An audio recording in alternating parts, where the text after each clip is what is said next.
Well, welcome to another season of Jive Talking. As you know, we've been on kind of hiatus because we've all been out sailing. We're hoping that this year at least we can record enough podcasts that we can have them come out every week or every other week. Last year was kind of an experiment. We're coming to you from Jolly Roger Sailing Club, which is on the beautiful Ottawa River. And it's not real beautiful today. It's a little overcast. If anybody's listening, we have some people out of the country, which is interesting. Today, this time of year here, it's winter. We get very gray weather. So it's going to be cold.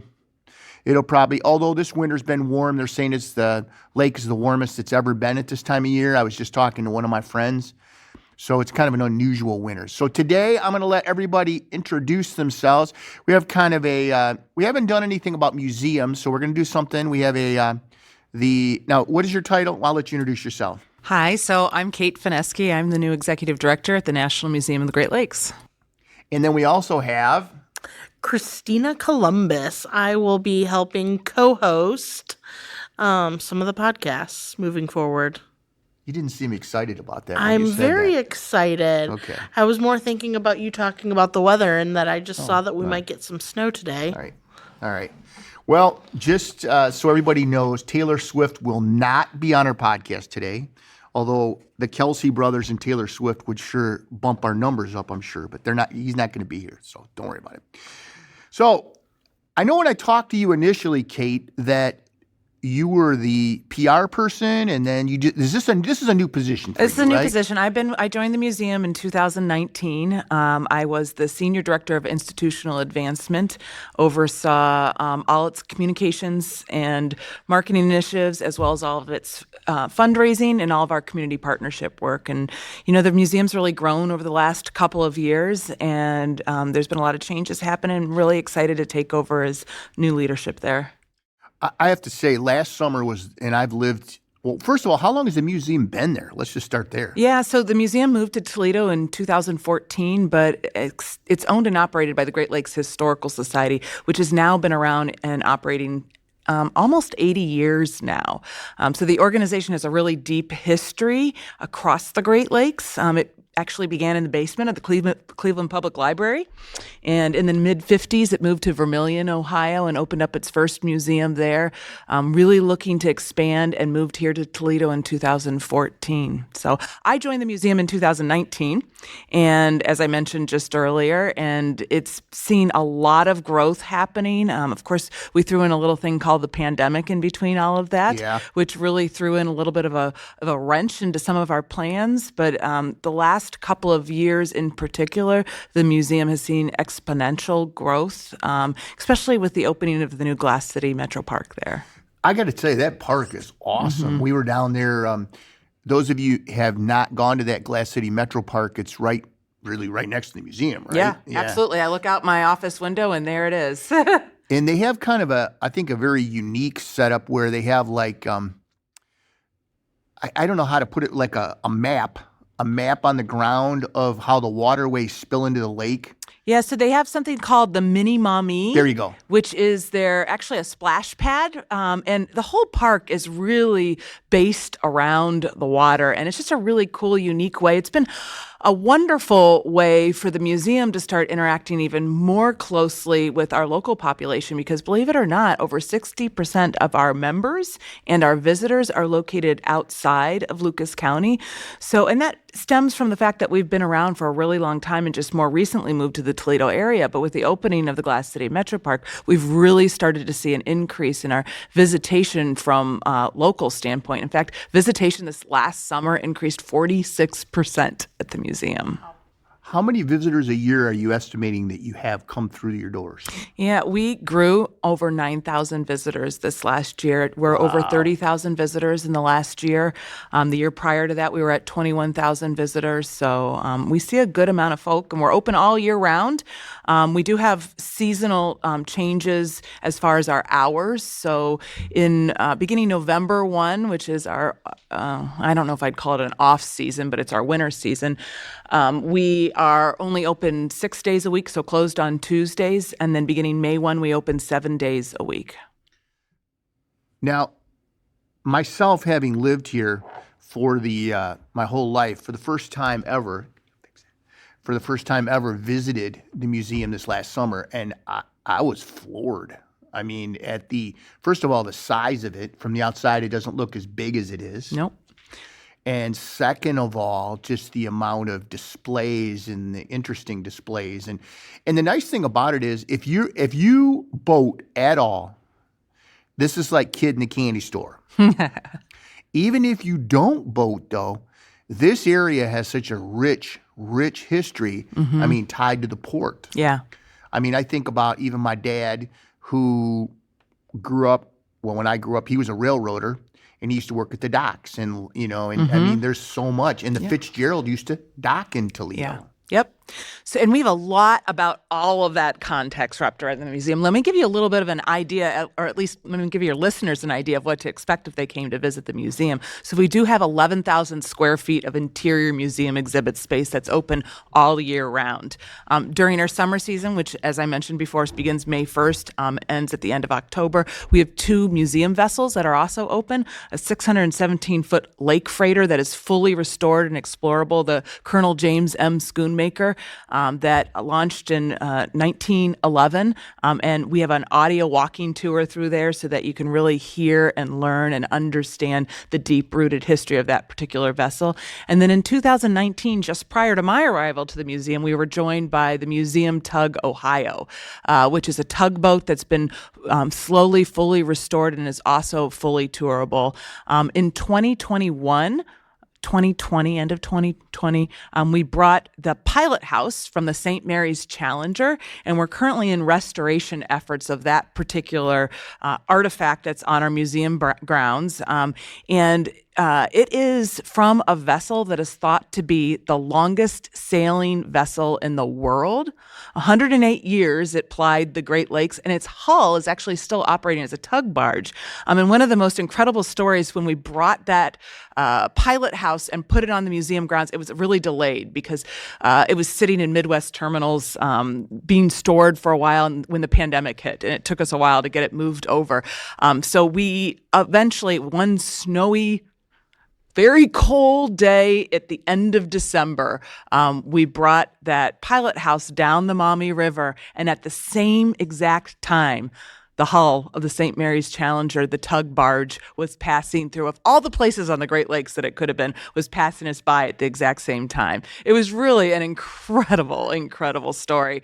But what is so exciting about this is leading us into expanding that museum even further. And this may be new news to you because it's something that we just put out publicly. But in the spring, early summer, we'll be breaking ground on a 5,000 square foot addition to the National Museum of the Great Lakes, which will allow us to have additional permanent exhibit space and allow the pilot house from the St. Mary's Challenger to be an interior portion, so accessed from the interior of the museum. So people can have a pilot house experience all year round, even when our museum vessels are closed. And then we're going to have dedicated space for temporary exhibits, which means that we can bring more and more larger, bigger, higher quality exhibits to the National Museum of the Great Lakes. And then what I'm most excited about, I know you all have an education background as well, too. Mm-hmm. We're going to have a space dedicated to Great Lakes community education right there in our museum. So it's really exciting. Awesome. Yeah. That's really awesome. I know you guys, just kind of an aside, I'm going to talk later today to somebody from Spectrum Sailing, Scott, and I know Scott brought his people down, but anyways, that'll be another podcast later today. There's an organization called Spectrum Sailing, and it's sailing for children with autism, and it is a fun organization, and it's great. But and the museum's really been, Scott's been a wonderful person to partner with, and he started to bring his autism sailing camps to the Great Lakes. And so the National Museum of the Great Lakes, our scope covers, it's not just a Toledo-based museum, it covers all 5 Great Lakes, U.S. and Canadian history in the Great Lakes. And so we've started to partner with Spectrum Sailing to the sail camps that are happening on the Great Lakes. How can we be a part of that? And that's been an exciting, fun partnership to explore explore. With that, this year, for the first year, we're going to have 4 mornings, I believe 4 mornings a year, where we're going to have our museum open up early to people that have sensory needs. And so we're doing a lot of things in partnership with them. And, that's really what we look to do, is to find ways that we can partner with people across the Great Lakes to connect more people with the water, to connect more people with history, and to, especially locally here, you talked about Toledo having deep roots in maritime history. Really, it's our vision to turn the National Museum of the Great Lakes as the space where all Great Lakes conversations happen. That could be recreational conversations, that could be environmental and water quality conversations, that could be industry conversations, that could be economic conversations. I heard recently that if the Great Lakes were a country in this world, it would have the 3rd largest economy. So from economic conversations to industry conversations to recreational conversations, these are the things that we want to bring to Toledo and to the National Museum of the Great Lakes. Go ahead. Were you going to say something? I was going to say, now, Christina? if somebody was interested in the sensory-friendly time, do you have dates set out for that, or where would those dates be available if that was something somebody was interested in taking their child or going themselves because they get overwhelmed by sensory stimuli? Our first date is coming up in March or April, and people should be on the lookout in the next month over the course of January for our at nmgl.org, stands for National Museum of the Great Lakes.org, nmgl.org. If you go to our events tab, all those will be listed in there, and they can see when those openings are happening. Perfect. That's awesome. That might be something you might be interested in. Yeah, might be. Now, I imagine you'll probably have, do you have field trips come in from let's say, some of you I've told before I work for Toledo Public Schools, but do you have field trips come in from the public schools? Absolutely. We have field trips from all over come in. I actually serve on the Maritime Academy of Toledo School Board as well, too. So we've been working in partnership with that school and others to really start to connect people to our mission, which is to preserve and make known the history of the Great Lakes. We also work with some industry partners, maybe Interlake Steamship is one of them that comes in and will do some of the training. We have a vessel that folks can walk through and really kind of understand, So it's we work in partnership with the Coast Guard and other entities, and they've conducted training on our vessels. So yeah, there's a lot of field trip opportunities, group travel opportunities, partnership opportunities. We do all of that. Now, do you have a favorite display at the museum? So I know you talked a little bit about the Fitzgerald, and I would say there's 2 favorite spaces of mine. One is our interior space revolved around the shipwrecks, where we do have a lifeboat from the Fitzgerald, its oars, and this wonderful interactive exhibit that my boys, in particular, my older boys, like because it's a little bit game-like, where you get to explore the exterior of the Fitzgerald to learn the theories based on its sinking back in 1975. It's really interactive and a great educational tool that pulls a lot of people in. And I would say that's one of my favorite interior exhibits. Although with that, and since you just visited this summer, I hope that you got to see the wonderful video in the main theater gallery that there is there too. We actually just had that video projector replaced, and it's incredible.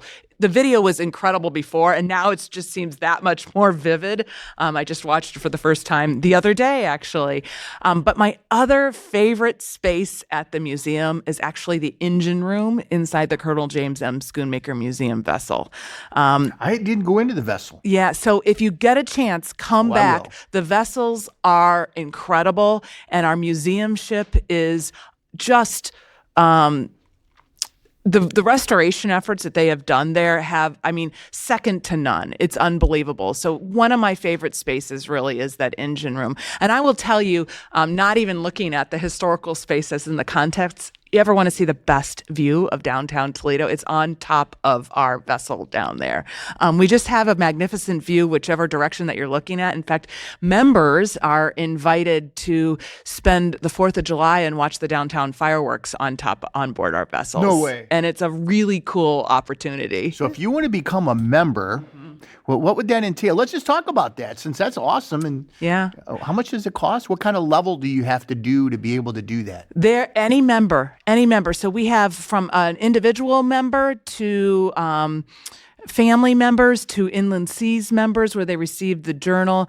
Membership starts at, I want to say, $32. Really? And That's a cheap. family membership is $60 maybe or so. And that you get free admission to the museum all year round. There's special events for members, of which that fireworks viewing is one of them, and that's free to the members. We also open up the museum vessels a day early, so right before they open to the public, to members, to have a pancake breakfast, just like the sailors would have on the vessels. So we do a lot of cool things for our members.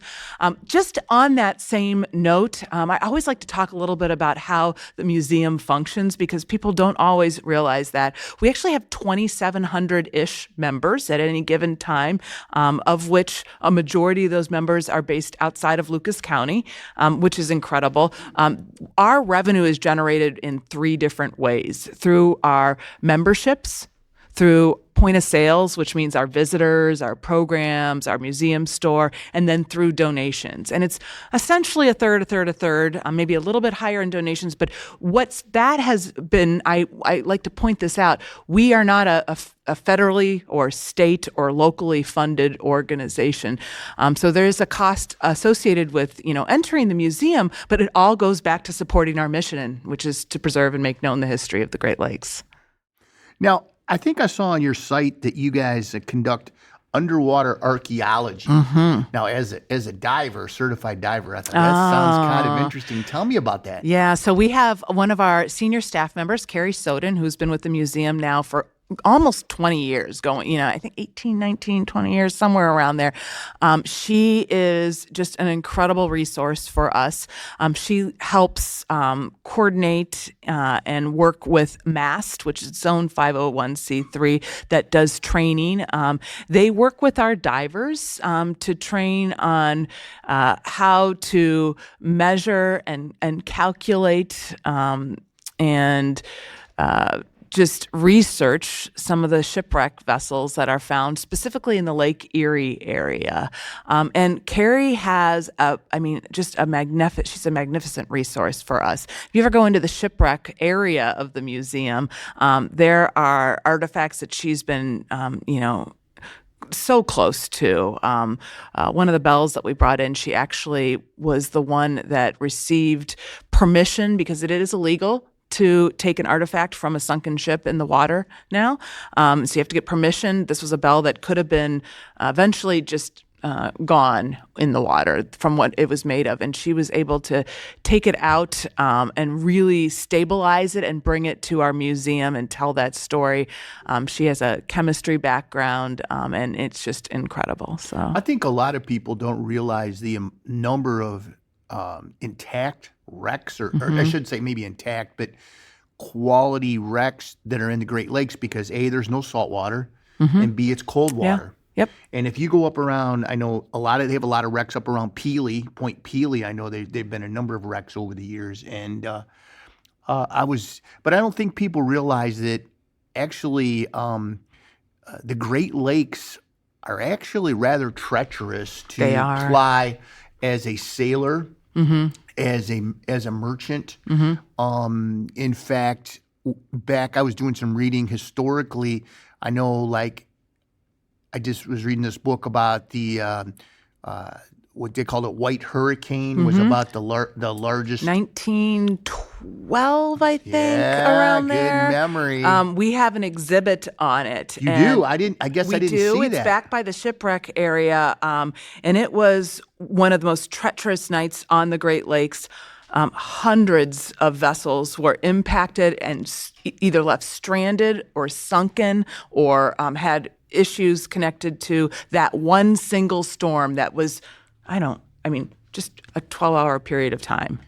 across all 5 Great Lakes. And that was the thing, and I read about it, and I never thought about it, but a lot of it had to do with the way weather was reported back then. They said they had spotters, and I guess this particular storm, they said, started like in northwest Lake Superior, and they didn't have a spotter there, so they kind of got, and as you guys, if you know any of, the song about Gordon Lightfoot, the gales of November, this happened in November.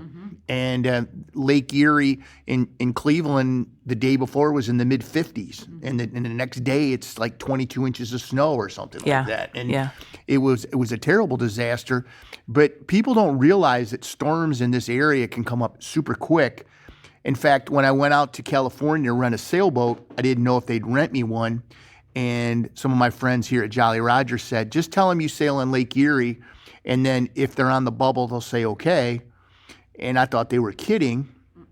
So I was walking down the dock, and somebody said, so where do you sail? And I said, Lake Erie. They go, oh. I mean, because like if you come from Put-in Bay, and those of you who aren't from this area, that's a very popular destination. Some people will call it the Key West of the Great Lakes. And, people go there to party, hang out, whatever. But a sail for me from Put-in Bay to where I dock is 6 hours, and you might get sunny and everything's great, and then by the time you get over by your dock, you could have northeast winds and waves of 5 feet, 6 feet. And the problem with Lakes Erie waves is the peak to peak is so short that your boat's taking a pounding. It's not like when you're on the ocean when you have a big swell. And it's different. It's just different kind of boating. And they worried back, I know, in the early parts about the boats breaking in half, right? Yeah, absolutely. I mean, some of the stories that I have heard, the history that we recap related to shipwrecks on the Great Lakes is just magnificent. Everybody knows of the sinking of the Titanic, but there are some even more treacherous, both passenger vessels, industry-related vessels, a lot of things that have happened on the Great Lakes over the course of hundreds of years. That the museum does a great job of documenting. We actually work in connection with BGSU. They hold all of our archives there. We have a vast collection of archival resources connected to both shipwreck history and beyond. There's just so much that can be said and shared. And our Inland Seas Journal, which is another part, you can be a member as part of the Inland Seas Journal. Back in the early days, that's how we began. The National Museum of the Great Lakes, as I mentioned, is owned and operated by the Great Lakes Historical Society. And they began first by publishing a journal, a quarterly journal that has been published every year since then for close to 80 years now, that talks about Great Lakes history. If people are interested in learning more about these stories, and many of them are shipwrecks, if you visit nmgl.org, we have a section under our virtual tab that you can see a backlog of, I think we're close to 100 online articles and blogs connected to our Inland Seas Journal from past journal submissions over decades. So, yeah. There's just, people just don't realize the amount of history. And I guess if you're around here, you kind of maybe a little bit about it. But, if you don't live around here, you just don't know about the amount of freight that just comes through our port. Yeah. Toledo. I mean, we get ships from Canada or from Russia, China, all over the world. They come to Toledo. Yeah. Toledo has deep-rooted history with commerce on the Great Lakes, recreation on the Great Lakes, and hopefully the National Museum of the Great Lakes. I think there's a lot of Toledoans that don't even understand that we live on the Great Lakes, and we're starting to change that now with what's happening in downtown Toledo and along the Great Lakes. And so, I think it was really brought front and center again to people's eyes back in 2014. That's not just the year that the museum opened up their doors, but it's also the year that we had the water quality scare. And so I think Toledo is really starting to get a little bit more connected to its history with the Great Lakes, taking a little bit bigger understanding of what they mean to us and what they bring to this world. We're a very, very large resource for freshwater, and the National Museum of the Great Lakes is really excited to be a part of all of those conversations. Are you guys involved at all with I can't even talk today, water quality issues related to the algae bloom? I mean, do you guys get involved in that? We definitely get involved from a programmatic standpoint right now. So we typically have a lecture series in the fall and the spring where we'll host all sorts of different topics that maybe is not they supplement what we're doing, and maybe it might not be a part of our permanent exhibit. And environmental issues, water quality issues have been a part of that, and will continue to kind of grow. We also do something in the winter months. As a sailing club and organization, there's less happening on the water, but we do a book club, a Great Lakes book club, and so we'll typically have one of the environmentally focused books. I can't remember what this year's is, but again, if you visit our website, those will be up shortly. We do a book bundle. I know that last year we did the Dan Egan's The Life and Death of the Great Lakes, or The Death and Life of the Great Lakes, which was a tremendous history and environmental water quality, just in general tale. So we do a lot of that supplemental programming that is wrapped around that, because remember, what's happening today is tomorrow's history, right? So, yeah. Now, the exhibits that you have at the museum, do they get rotated? Are they pretty much just what you got there's permanent, or how does that work? We have our permanent collection right now, which on occasion we will add to. We do micro exhibits. We started those up in the last couple of years because we've ran out of space at the museum, and that's one of the reasons why we're expanding. And so we will be adding to our permanent exhibit. Our new space is supposed to be opening in probably April, May, June of 2025. Oh, that's quick. Yep. So within the next year, we will have that new space open. We'll also be introducing more temporary exhibits. So we've always had one large temporary exhibit a year, but it's in our community room right now that serves as our everything room. It's where we have our board meetings. It's where we have our other meetings. It's where we have field trips into for lunches if there's inclement weather. So we're very limited in space. And so that's caused us to not have as much variation. But as soon as this new addition is built on, we're going to have a lot more variation, bring a lot more things to the museum. The micro exhibits are really fun. We get to focus on something really small and bring it to life in a fun and interesting way. And usually those hang around our exhibit space within the permanent exhibit for maybe about 6 weeks or so. We've also started to do exhibits around and about in the community and across the Great Lakes. We have a couple of those exhibits that are up right now as well. An exhibit that we are just about to take down that's been at the library. I bet you didn't know that submarines were built on the Great Lakes. So we have a submarine exhibit, submarines in the Great Lakes, that was open at the main public library in downtown Toledo. We have an exhibit that's right now out at the Toledo Express Airport called the Port of Toledo Then and Now, and it highlights a couple of the different things that have happened over the course of the years along the port. And that same exhibit is showcased actually still virtually online. We did a virtual exhibit, the Port of Toledo Then and Now, that's a photography and memory-based exhibit that is still accessible on our website. And we have an exhibit that runs in the summer months on the Sandpiper. So it's a map that uses QR codes that people can be sailing and touring along the Lamami River and take a look using their phone to see what that space used to look like, 10 years ago, 50 years ago, 100 years ago. That's really interesting.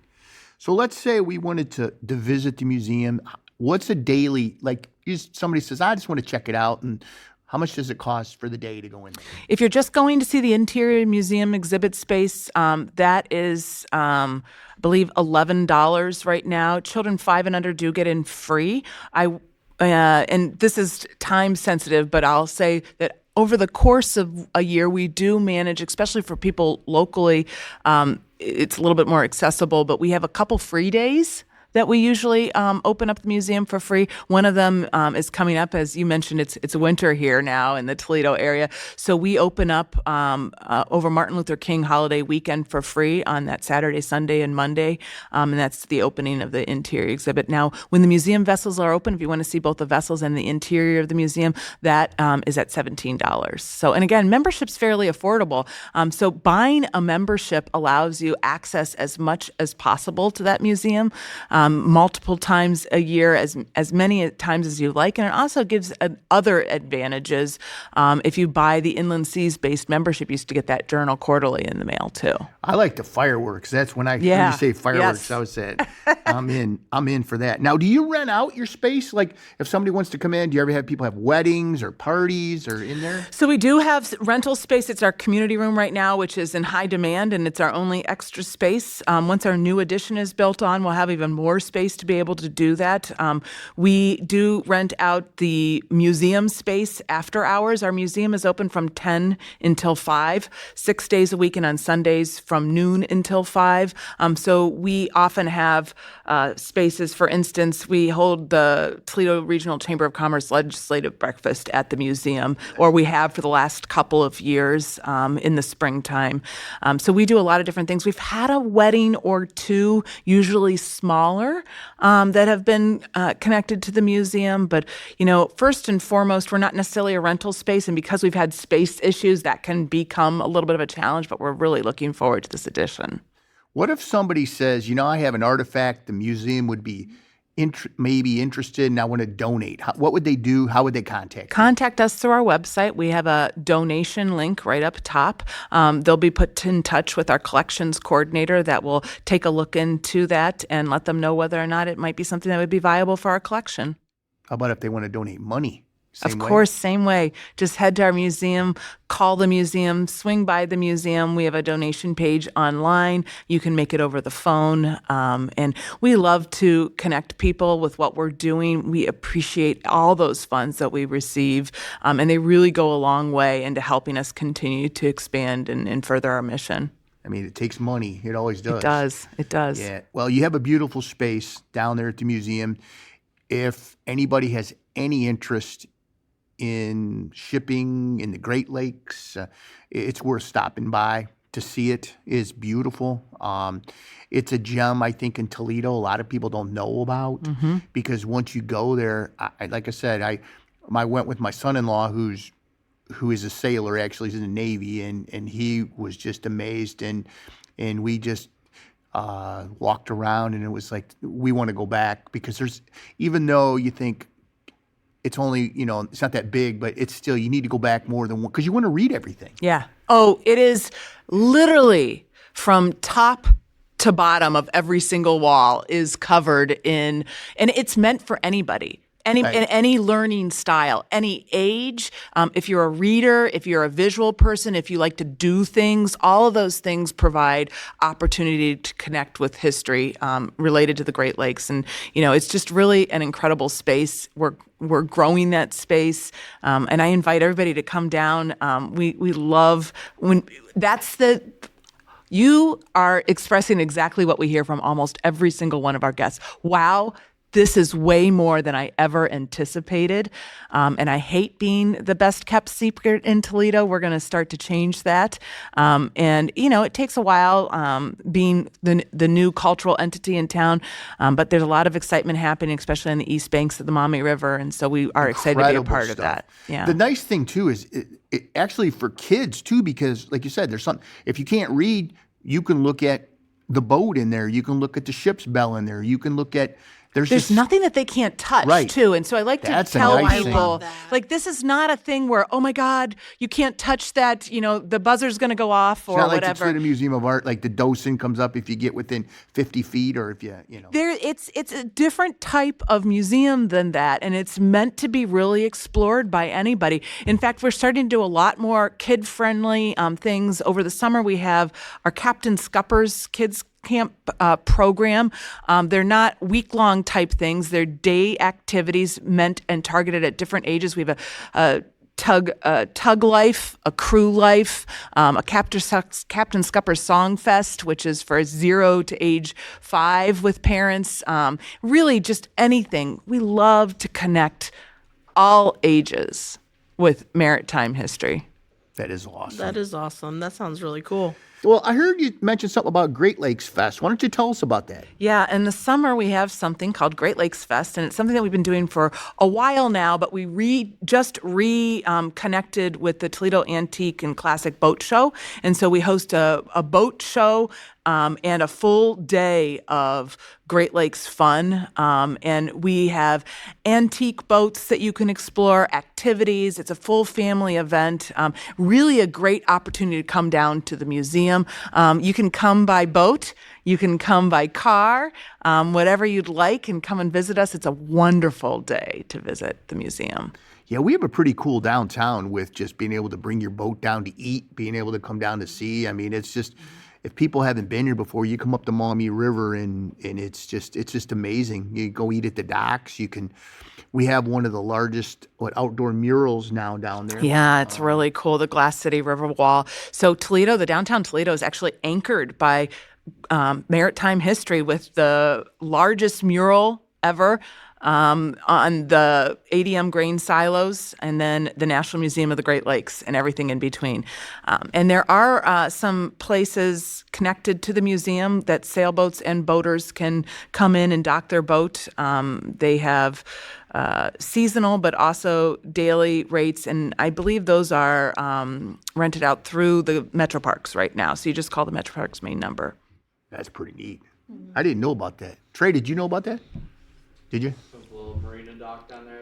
I've never gone in there. Yeah. Well, maybe sailboats. We have to deal with the bridges. Yeah. Yes, the yeah. bridges are not the sailboat's friend. Yeah. Yeah. Mine 28-foot boat has a pretty tall mast. I don't want Yeah. to have to take it down to Yeah. a good dock. But Yeah. It is a pretty neat spot. We took the bass boat down there. Did you? Yeah.